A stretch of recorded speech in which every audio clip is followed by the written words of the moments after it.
Assalamualaikum warahmatullahi wabarakatuh.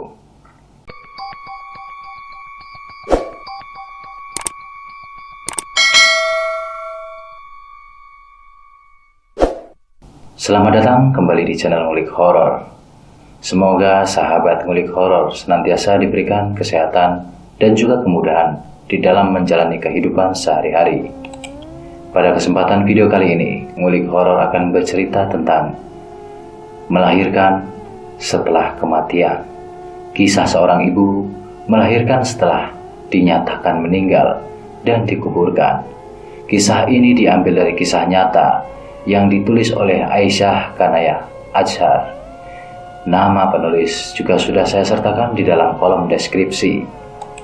Dan Mimin ingatkan bagi yang belum subscribe, silahkan klik tombol subscribe-nya. Juga sertakan loncengnya agar tidak ketinggalan video terbaru dari channel Ngulik Horor ini, dan juga sertakan komentar positifnya. Masih bersama saya Edward dan juga Ngulik Horor. Melahirkan setelah kematian. Kisah seorang ibu melahirkan setelah dinyatakan meninggal dan juga dikuburkan. Kejadian ini di bulan September tanggal 15 2022 di hari Kamis. Di Rabu pagi, kebetulan di pagi itu cuaca sangat cerah setelah kemarin diguyur hujan seharian. Aku begitu semangat untuk berangkat ke kantor pagi itu. Gak tahu kenapa, biasanya juga agak malas. Firasatku mengatakan, sepertinya akan ada kabar yang bikin hati bahagia. Setibanya di lingkungan perkantoran, aku bersemangat untuk melangkahkan kaki ke dalam ruanganku, dan aku mendengar seseorang yang memanggil nama-namaku dari arah belakang. "Nay, tunggu!" Aku pun menghentikan langkahku dan berbalik melihat siapa yang memanggil. Ternyata dia adalah Andin. "Ada apa, Din?" "Libur." "Masa sih? Kata siapa?" ucapku kepada Andin. "Atasan lah, Pak Bagus." "Iya, katanya dia lagi ada urusan keluarga di luar kota. Jadi kita semua hari ini dibebas tugaskan." "Sebelumnya nggak ada pemberitahuan, Nundin." "Iya, ini dadakan. Aku juga baru tahu tadi," kata Andin kepadaku. "Berapa hari?" "Katanya sih 3 hari. Wah, seneng lah. Kita kapan lagi bisa nyantai?" Dan disinilah firasatku pun terjawab. Buat aku senyum-senyum sendiri pas mau berangkat tadi. Pantesan hati ini bersemangat berangkat ke kantor. Andin menyadarkanku dari lamunan. Bengong." "Kenapa?" "Kesambet loh." Sembari menepuk pundakku, terucaplah sebuah ide. "Liburan yuk," ucapku kepada Andin. "Sama siapa? Kemana?" Andin pun merasa kebingungan. "Boleh aku ikut?" Dan Tio pun ingin ikut serta. "Bolehlah," kataku kepada Tio. Dan Andin nyeletuk, "Kevin dan si Bagas kemana? Apa dia nggak mau ikut?" "Mereka keluar kota, ada urusan katanya," timpal Tio. "Tehana juga lagi sakit. Kurasa dia nggak bakal bisa ikut." "Ya udah, mereka keluar kota, kita ke dalam desa gimana?" jawabku. Pada akhirnya, kita memutuskan untuk berangkat liburan saja di hari Kamis. Ada aku, Andin, dan Tio. Lumayanlah buat lepas penat dan lelah. Kita pun memutuskan untuk pergi ke rumah Andin saja. Hal itu dikarenakan rumah Andin yang dekat dengan lereng gunung dan juga perbukitan yang sangat indah. Pada hari Kamis pagi, kita pun lebih memilih berangkat naik bus yang menuju daerah Pengalengan. Selama di perjalanan, aku dan Tio hanya menghabiskan waktu dengan tiduran dikarenakan arti perjalanan jauh. Singkat cerita, sesampainya kita di kampung halaman Andin, walaupun menunjukkan pukul 10 siang dikarenakan kita berangkat jam 6 pagi dari kota Bogor, aku mencium hama sejuk pegunungan. Dikira jalannya bakal semudah yang diperkirakan. Akan tetapi, kita diharuskan melewati persawahan dan juga perkebunan warga. Dan yang bikin aku gigit bibir, aku melihat di hadapan sana ada pemakaman, namun yang teramat luas. Bukan hanya itu, tapi aku juga melihat irigasi yang memisahkan pemakaman dan persawahan. Kalau digambarkan irigasi itu, kedalamannya kurang lebih 3 meter dan juga lebarnya 4 meter. Di tengah irigasi itu terdapat jembatan kayu untuk menuju ke arah pemakaman. Bisa juga lewati oleh kendaraan beroda 2. Setelah jarakku dekat dengan irigasi, ternyata airnya lagi dalam keadaan surut. Ada kemungkinan kedalaman airnya cuma 1 meter saja, dan aku tidak melihat ujung dari irigasi ini. Sebelum aku berangkat, aku mencoba menutup sebagian mata batinku, karena aku gak mau liburan kali ini menjadi kacau gara-gara demit yang barbar di daerah tersebut. Dan juga dikarenakan temanku Rahayu gak selalu bersamaku, jadi aku harus berusaha sendiri untuk melawan rasa kaget, dan selebihnya aku berserah diri kepada Sang Ilahi. Semoga Allah senantiasa selalu melindungi hamba-hambanya. Walau gak tertutup dengan sempurna, tapi lumayanlah. Setelah kita melewati persawahan, kita terus berjalan di samping irigasi. Aku melihat di depan sana ada pertigaan, di mana pos rondanya. Kita lewati pos ronda itu, masuk ke dalam gang sempit yang hanya bisa dilewati oleh 1 orang saja. Walaupun kaki sudah lelah setelah melewati gang itu, aku disuguhkan dengan yang luar biasa indahnya. Terpampang jelas di hadapanku gunung yang menjulang tinggi dan bukit-bukit kecil di bawahnya. Terlihat jelas perkebunan warga dari jarak jauh, dari jarak aku berdiri. Masya Allah, sungguh besar ciptaanmu ya Allah. Tak henti-hentinya kupanjatkan rasa syukur atas keindahan yang terlihat oleh mataku. Dari singkat cerita, kita lanjut jalan ke rumahnya Andin. Terlebih dahulu kebetulan dari arah gang itu kita berjalan lurus diperkirakan sekitar 20 meter melewati jalan setapak yang masih berupa tanah. Di samping jalan berjajar pohon bambu, terlihat sangat rindang daunnya. Pada saat melewati rimpunan bambu itu, teramat sejuk tapi menyeramkan bagiku. Sekitar jam 11 siang, pada akhirnya kita sampai juga di rumahnya Andin dan disambut oleh ibunya Andin dengan sukacita. Kita pun memperkenalkan diri kepada ibunya Andin dan izin untuk menginap beberapa hari ke depan sampai cuti ini berakhir. Dan alhamdulillah, kedua orang tua Andin menerima kami dengan sangat baik. Pada akhirnya, kami disuruh bersih-bersih terlebih dahulu. Setelahnya kami disuruh makan siang bersama-sama. Walaupun menunya sangat sederhana dan seadanya, tapi terasa nikmat dikarenakan rasa kepedulian dan bisa berkumpul bersama-sama. Setelah makan siang, kita bertiga sempatkan waktu untuk beristirahat sejenak. Aku pun dan Andin tidur berdua di kamar dan Tio di ruang tamu. Singkat cerita, aku terbangun karena aku mendengar suara ternak berisik. Aku melirik ke arah Andin yang waktu itu lagi tidur di sampingku. Dikira dia masih ngorok, dia juga ikutan bangun. Kita penasaran keributan apa yang ada di luar. Bangunlah kita mencari tahu apa yang telah terjadi.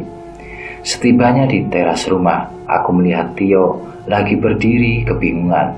Aku pun mulai bertanya, ada apa ya? Kok rame banget? Gak tahu, jawab Tio, sembari mengangkat bahunya. Tapi semua orang pada kesana. Gimana kalau kita ikut pergi melihatnya, biar tahu apa yang terjadi, ucap Tio kepadaku. Aku pun menatap Andin dan Andin hanya menganggukkan kepalanya, arti daripada setuju. Ayo, mana sandalku? Tungguin. Si Andin malah sibuk mencari sandal yang gak ketemu. Pada akhirnya, dia memakai sepatu dan bergegas menyusul kami yang sudah terlebih dahulu meninggalkannya. Setibanya di lokasi yang sudah ramai orang, aku melihat pemandangan yang tak biasa. Ada seorang pria yang lagi ngamuk di pelataran rumahnya. Kalau diperkirakan, dia umurnya sekitar 30 tahun. Pot bunga dan pohon kecil yang di dekat dagangannya menjadi sasaran amukan orang itu sembari menjerit teriak dan juga menangis. Apa yang telah terjadi? Gumamku sendiri. Saking penasarannya, aku pun mulai bertanya kepada seorang ibu-ibu yang lagi berdiri di dekatku. Assalamualaikum. Maaf bu, ini ada apa yo? Kok rame-rame? Waalaikumsalam Neng. Neng ini siapa ya? Saya temannya Andin bu. Oh si Andin. Itu Neng, ngamuk karena gak rela ditinggal meninggal sama istrinya yang lagi hamil besar. Inna ilahi wa inna ilaihi raji'un. Ucapku seketika. Siapa gak sedih coba? Ibu yang lihatnya juga ikut sedih dan merasa prihatin. Malahan sudah lama dinanti kehamilannya. Pas sudah waktunya lahiran malah meninggal. Memang sudah berapa lama bu mereka menikah? Begini Neng, si Yayan nikahnya mah sudah 5 tahun. Baru kali ini istrinya hamil. Tapi yang namanya umur, rezeki, jodoh, sama mati gak ada yang tahu Neng. Oh gitu ya bu. Makasih ya bu atas informasinya, ucapku kepada ibu-ibu tersebut. Neng, tunggu. Neng teh orang mana? Ibu mak baru lihat, meniglis pisan. Aku pun menimpali sembari tersenyum. Dari kota Bogor bu. Dan seketika pandanganku teralihkan dengan kedatangan Pak Ustadz yang sedang menghampiri Mang Yayan dan memberikan wejangan dan nasihat supaya mau mengikhlaskan almarhum istrinya. Setelah dibujuk pada akhirnya Kang Yayan pun mau berhenti untuk teriak-teriak dan mencoba untuk ikhlas.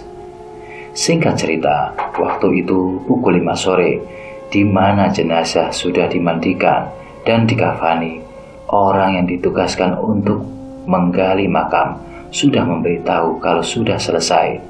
Pak Ustadz menyarankan untuk segera bergegas menyolati mayit sebelum maghrib, mengingat malam ini adalah malam Jumat Kliwon. Kebetulan aku gak ikutin proses itu semua karena aku gak mau bertemu mereka, sosok yang tak kasat mata. Lebih baik aku menghindar. Hanya itu yang aku bisa. Kepinginlah sehari saja tanpa diganggu mereka. Tio dan juga Andin, mereka mengikuti proses pemakaman sampai selesai dan aku sendirian di rumah. Tapi pada akhirnya aku pun diganggu juga. Sedih banget. Samar-samar aku mendengar suara memanggil namaku. Naya, Nay, aku tahu kamu bisa lihat kami semua. Suara itu terus memanggil namaku sembari cekikikan.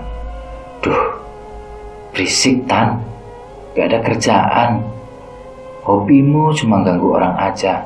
Sekali-kali kau jadilah ustazah. Kan udah cocok sama bajumu yang syar'i itu. Dapat pahala juga kan? Dasar setan.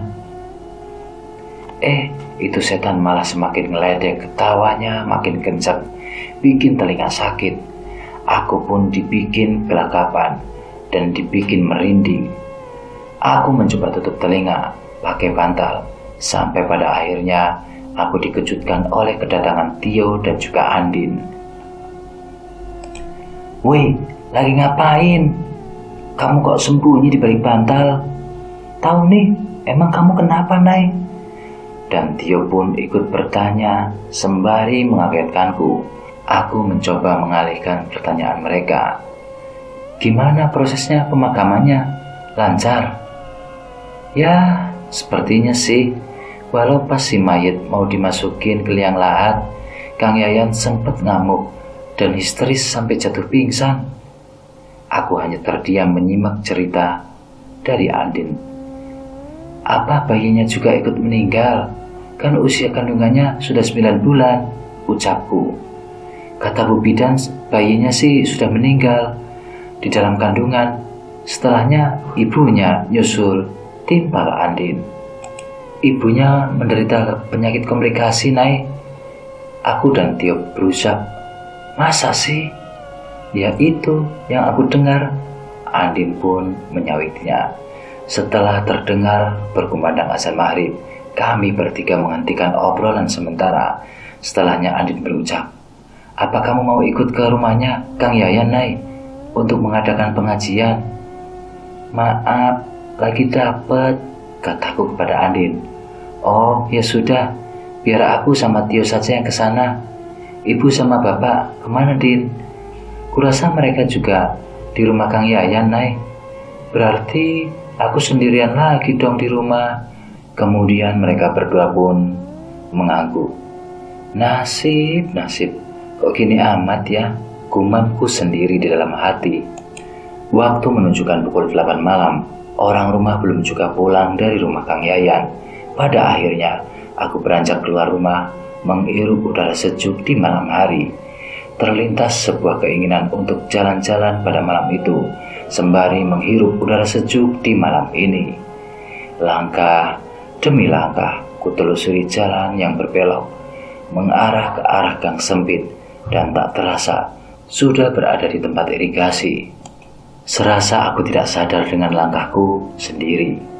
Akhirnya aku mencoba untuk memberanikan diri untuk mendekati jembatan kayu yang sudah berada di depan mataku. Baru 3 langkah aku berdiri di jembatan kayu tersebut, aku melihat sosok wanita sedang berjalan menghampiriku dari arah pemakaman. Sosok itu penampilannya masih kelihatan samar-samar dari kejauhan. Aku semakin memperhatikan gerak-gerik sosok itu yang ternyata seorang wanita hamil menggunakan dress kuning, tapi warnanya sudah terlihat lusuh. Kenapa dia keluar dari arah kuburan ya? Kalau manusia mana mungkin sih, apalagi dia hamil besar. Tapi ku melihat kakinya napak ke tanah. Perlahan tapi pasti, sosok wanita itu sudah berada di hadapanku, sembari tersenyum. Sebenarnya dia demit apa bukan sih? Tapi aku ngerasa dia demit deh. Tapi kenapa dia keluar dari arah kuburan? Gumamku. Akhirnya sosok itu pun berbicara. Permisi, numpang lewat. Oh, mangga teh. Balik ke mana? Mau kemana? Dan teteh ini siapa? Ini sudah malam, gak baik buat ibu hamil keluyuran di luar, kataku kepada wanita itu. Nama teteh Erin. Saya mau ke Emak Parji, dukun beranak. Lah, emang teteh mau lahiran? Iya, mau lahiran, Neng. Aku pun terheran. Masa ada orang mau lahiran tapi bicaranya sangat santai, dan juga raut wajahnya teramat datar. Walau agak sedikit pucat, tapi gak kayak mau melahirkan. Aku pun hanya bisa berkata di dalam hati saking herannya. Emang Mak Parajinya ada di kampung mana, Teh? Apa boleh saya ngantar? Ada di kampung sebelah. Gak usah, Teteh pergi sendiri aja. Permisi ya, ucapannya dengan lembut. Dan dia berhalu pergi. Aku masih termanggu melihat kepergiannya yang teramat cepat seperti kain tertiup angin. Aku masih belum tersadar kalau di sekelilingku ada sosok sedang menungguku. Setelah aku berbalik badan, aku tersentak kaget. Tanpa disadari, aku salah menginjakkan kakiku yang ternyata penyangga ayunan sudah rapuh. Pada akhirnya, aku pun berguling ke dalam irigasi yang cukup dalam itu. Untung saja tidak ada bebatuan besar yang berada di irigasi ini. Ya, walaupun begitu membuat sikut dan lututku terluka. Terdapat luka lecet dan sedikit berdarah, tapi cukup membuatku untuk menangis, menahan betapa perihnya. Aku berusaha untuk bangkit dan mencari sesuatu supaya aku bisa naik ke atas. Tapi sayang, dinding irigasi ini cukup tinggi. Aku pun berusaha untuk menghiraukan penampakan yang ada di depanku sosok pocong. yang mukanya hancur kosong, bentuknya sudah tidak karuan, dengan sorot mata berwarna merah. Aku merasa mual dengan aroma dari sosok itu, bau kosong bercampur bau bangkai. Pocong itu seolah mengejekku yang sudah basah kuyup. Sosok itu hanya menggerakkan badan ke kiri dan ke kanan, dan kepalanya yang terus bergeleng dengan perlahan. Bagaimana tidak terkejut coba pas balik sudah di hadapan dengan wajah pocong yang jelek.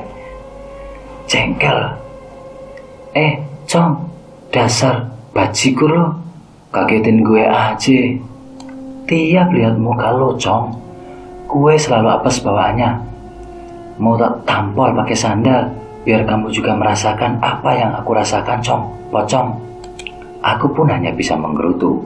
Yang bikin aku kuat nahan bukan penampakan di hadapanku, tapi rasa dingin yang sudah menusuk sampai ke tulangku. Seketika aku mendengar suara orang. Akhirnya ada bapak-bapak yang kurasa lagi pada meronda. Aku mencoba memanggil bapak-bapak tersebut untuk membantuku. Kang, Akang, tolongin, bantu aku Kang. Dan terdengar suara yang berbisik. Kang Maman, dengar gak Kang? Kayak ada orang yang minta tolong. Jangan-jangan demit Kang Tejo. Di mana ada demitnya Kang? Di pohon kali. Ini kan malam apa? Kang Tejo baru ngeh kalau ini malam Jumat Kliwon. Dan aku pun berteriak sekali lagi. Woi, dengar gak sih? Aku di sini terjatuh, di selokan irigasi. Tolongin dong. Duh, gak kuat, dingin banget nih. Aku yang menahan rasa dingin tubuh sudah menggigil hebat. Mulut sudah melatuk nahan rasa dingin yang teramat sangat. Tapi mereka masih debat, bukannya segera nolongin aku. Tuh Kang Maman, dicek aja dulu, siapa tahu beneran orang yang minta tolong. Kamu saja, masa suruh saya? Kang Maman malah balik nyuruh. Gimana ini? Udah, gini aja, kita bareng-bareng gimana? Duh, ya Allah, keburu beku aku ini. Malah debat sih. Aku orang, aku manusia tulen, bukan demit. Cepet tolongin. Lah, emang manusia kayaknya Kang. Kita periksa aja yuk, bareng-bareng ya. Akhirnya mereka berdua pun sampai di pondasi irigasi dan melihatku yang sudah basah kuyup. Dan akhirnya mereka menolongku. Astagfirullah Neng, lagi ngapain? Emang gak dingin mandi malam-malam kayak gini? Kang, cepet tolong saya kecebur, bukan lagi mandi. Iya bentar, Akang cari tali dulu ya Neng. Singkat cerita, setelah aku berhasil naik ke permukaan, aku mencari sosok barbar yang gak ada akhlak, gak ketemu kemana. Dia mungkin sudah pergi. Si Akang mulai bertanya, Neng, kamu gak apa-apa kan? Enggak Kang, tolong anterin saya ke rumah Andin ya, pintaku kepada mereka. Ya udah, mari Neng, Akang antar. Dan setibanya di pelataran rumah, kagetlah mereka dengan kondisiku yang basah kuyup dan luka di mana-mana. Naya, kamu kemana saja? Kita nyariin kamu. Lah, kok sampai berantakan kayak gini? Ibu Andin berkata kepadaku. Sudah, kasihan Naya, kita urus dulu, nanti dia masuk angin. Wawancaranya nanti aja deh. Dan akhirnya Ibu Andin pun mengucapkan terima kasih banyak kepada akang-akang yang sudah menolongku. Sambil tertunduk memeluk lututku yang gemetar, ibu memberiku teh hangat untuk aku minum. Selagi ibu menyiapkan air hangat untuk aku mandi. Singkat cerita, air pun sudah siap. Ibu menyuruhku bergegas mandi dan menuju ke belakang rumah. Kebetulan di sana WC-nya terpisah, jadi nggak di dalam rumah. Jarak kamar mandi 6 meter dari pintu dapur. Baru saja aku mau melangkah sudah disambut dengan tawa Tante Kun. Aku yang masih berdiri jauh dari pintu dapur, aku mencari sosok itu. Ternyata lagi nangkring di tembok WC. Kebetulan tembok WC-nya juga sebahu tinggi orang dewasa dan juga tidak beratap. Aku menatap sosok itu dengan penampilan yang masih sama. Wajahnya menyerupai tengkorak, terbalut kulit dengan bola mata yang besar. Terdapat belatung yang terjatuh di setiap pipinya dan keningnya. Rambut yang acak-acakan sudah kayak sarang burung. Tan, terkadang menangis, terkadang lo tertawa. Lo cepet banget sedih, lo cepet banget bahagia pula. Gumamku sendiri. Aku mencium bau darah yang teramat wangi.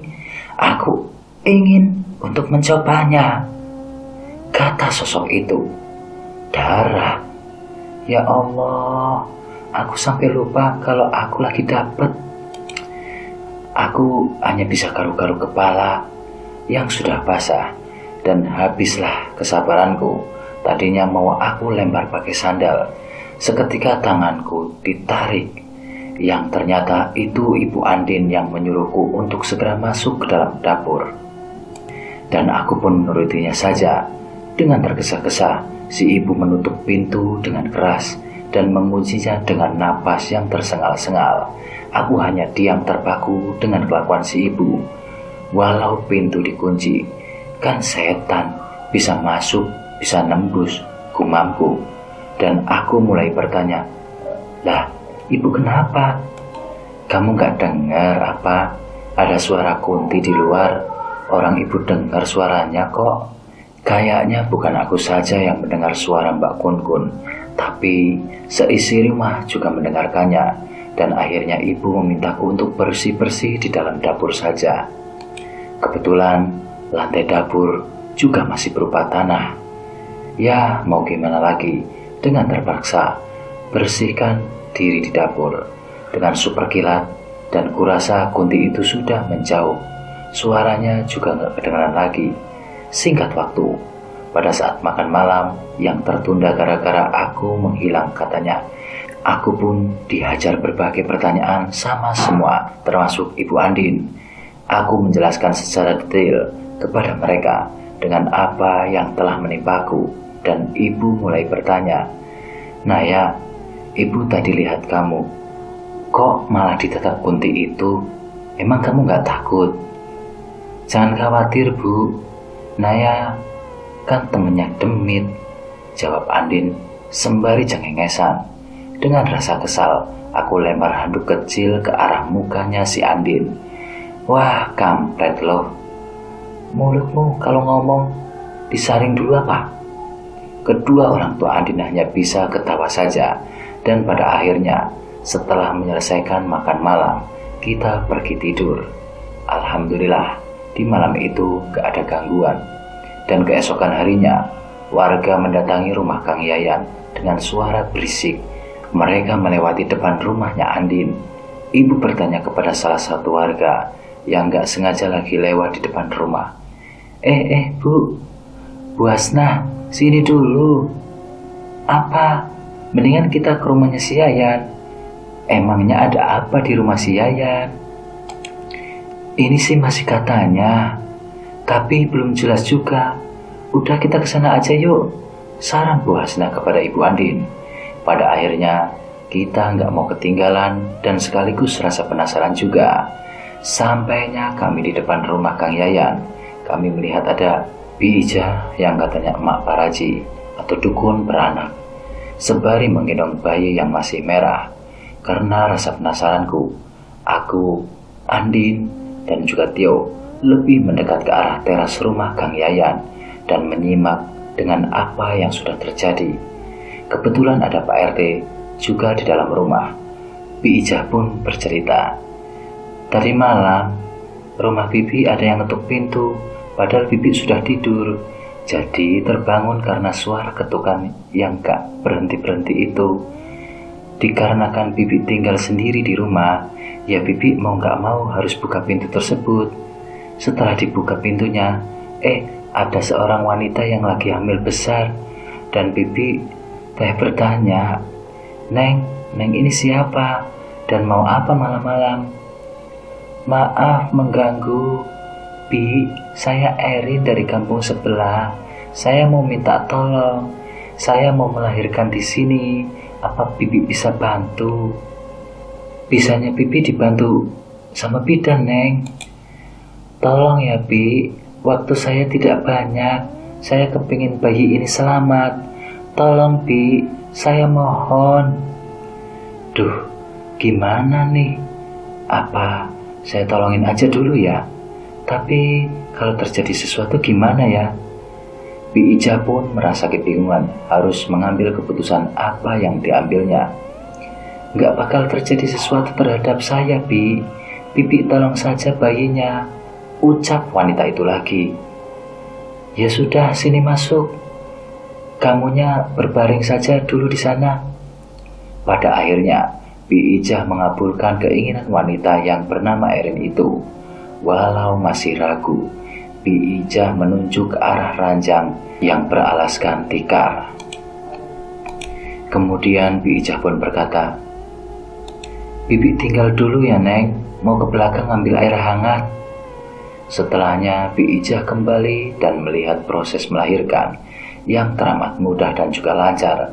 Sebenarnya Bibi Ijah merasa agak heran dengan pasiennya kali ini.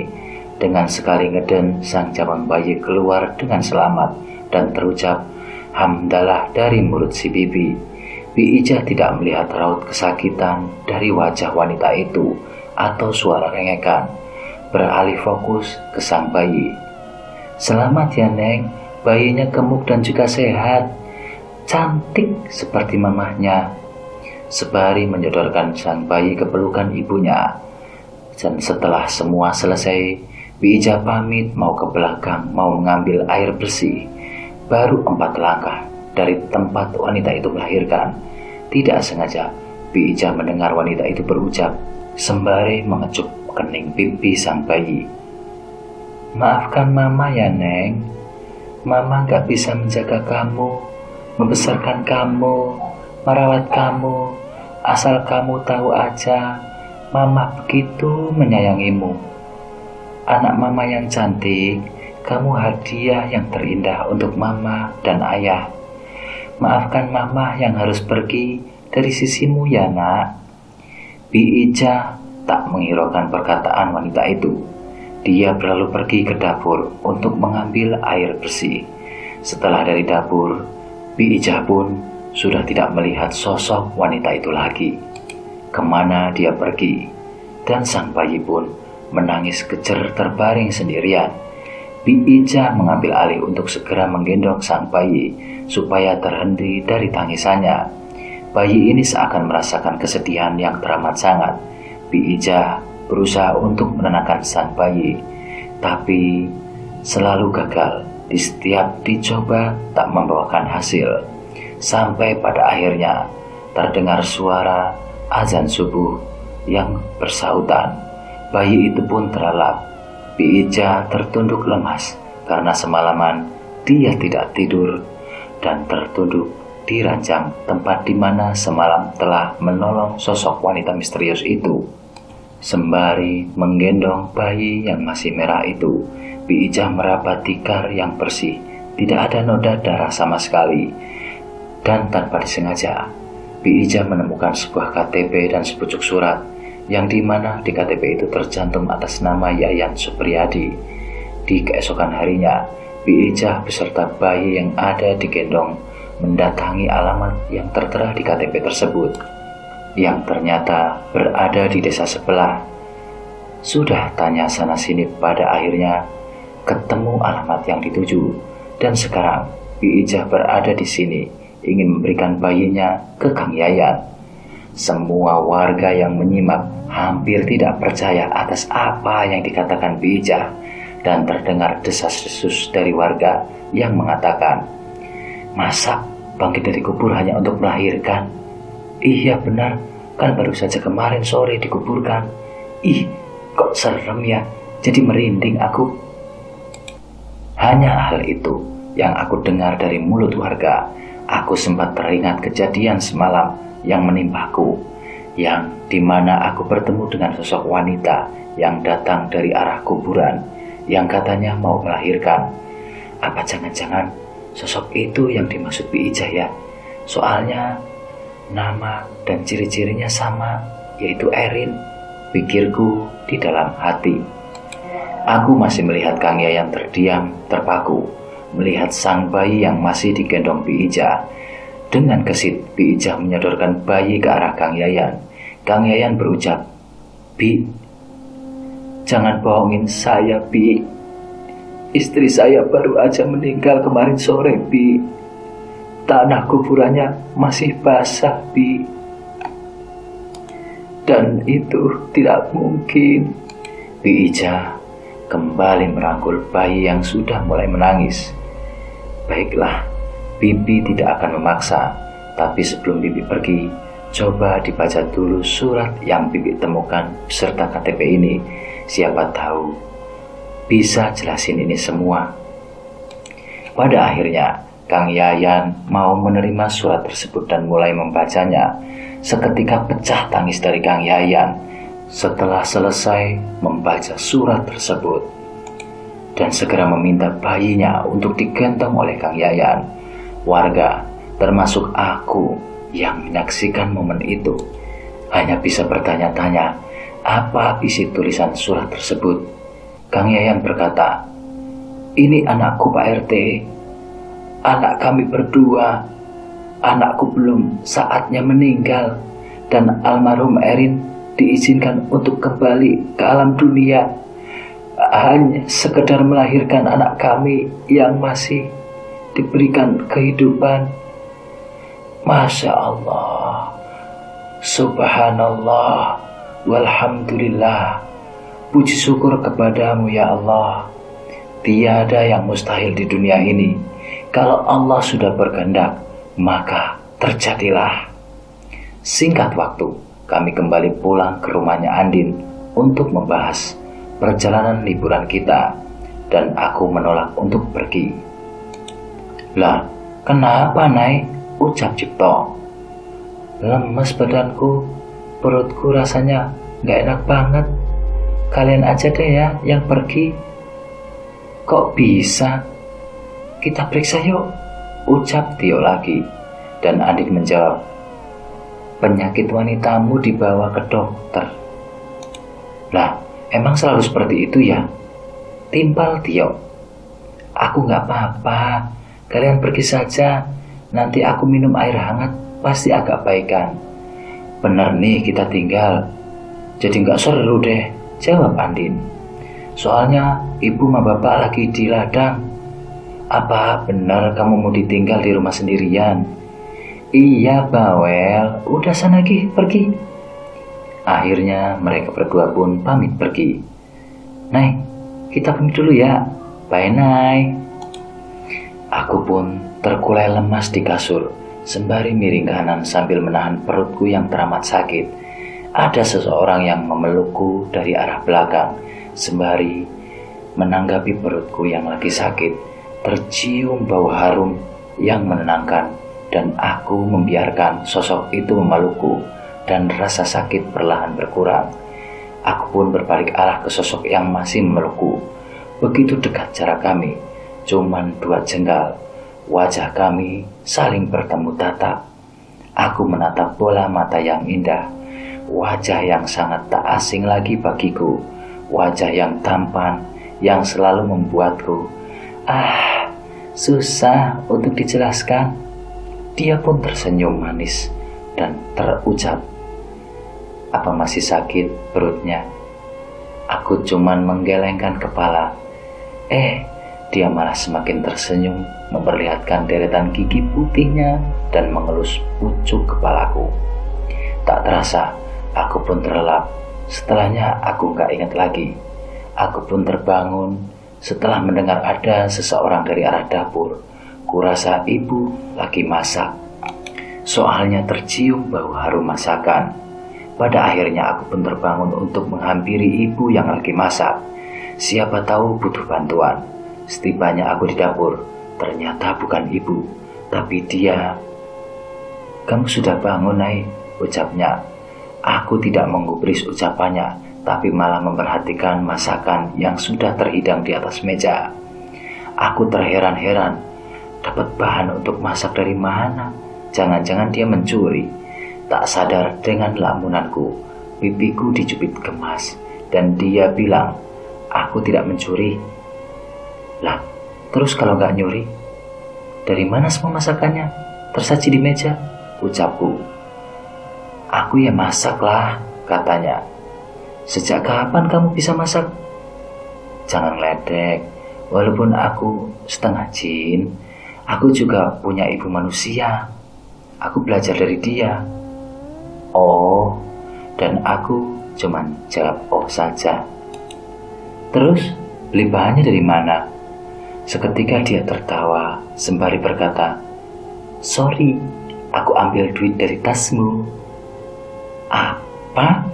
Uangku? Dan aku hanya bisa manyun.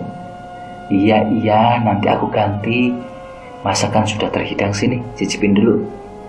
Aku menghampirinya untuk mencicipi masakan yang tersaji. Dia mau nyuapin aku, dan aku hanya manut saja kepadanya. Entah kenapa, aku nggak bisa menolak. Jangan ditolak ya, kamu lagi sakit, katanya kepadaku. Elah, nguping. Bukan nguping, tapi suara batinmu teramat jelas di pikiranku. Udah, makan yang banyak. Sebentar lagi yang punya rumah segera sampai. Setidaknya kamu gak malu-maluin dan numpang, tapi kok malas. Bayu nih, kamu tuh. Dia terkekeh dengan ucapanku. Tuh, mereka datang, aku harus pergi. Jaga dirimu baik-baik, sembari mengelus kepalaku dan juga tersenyum. Sekejap, mataku dia menghilang dari pandangan dan pintu dapur pun terbuka. Ibu Andin berucap, Masya Allah, Naya, ini semua kamu yang masak. Duh, gawat, masa aku bilang jin yang masak? Pada akhirnya, aku gak menjawab pertanyaan ibu, cuman bisa tersenyum saja. Oh, Andi dan Tio kemana, Nay? Mereka jalan-jalan, Bu. Bentar lagi juga pulang. Singkat cerita, waktu menunjukkan pukul 3 sore. Aku lebih memilih duduk di depan teras menunggu mereka pulang. Dan pada akhirnya, mereka pun baru tiba di depan rumah. Naya, kok di luar rumah? Gimana, apa masih sakit perutnya? Alhamdulillah, sudah baikan. Kita harus segera balik ke Bogor. Lah, kok dadakan sih? Bukankah hari Senin kita masuk kerja? Aku tidak menimpali perkataan Andin. Seketika HP dia berbunyi lalu Andin pun mengangkatnya. Setelahnya dia menjadi kesal. Gila. Baru aja kita mulai ngerasa senang liburan panjang. Pak Bagas nyuruh kita balik. Ada tugas katanya. Udah kuduga, timpal Tio. Terus kita balik sekarang nih ceritanya. Bukan lebaran soang baliknya. Cipik Andin. Kayaknya dia kesal dan aku hanya terdiam sembari tersenyum melihat mereka yang uring-uringan. Akhirnya pada jam 5 sore kita mulai bergegas pulang. Firasatku udah gak enak. Semoga aja aman selamat sampai tujuan. Tiba-tiba tersium bau lumpur sawah yang baru dibajak. Tanpa aku sadari, sosok genderuwo sudah berada di belakang Andin.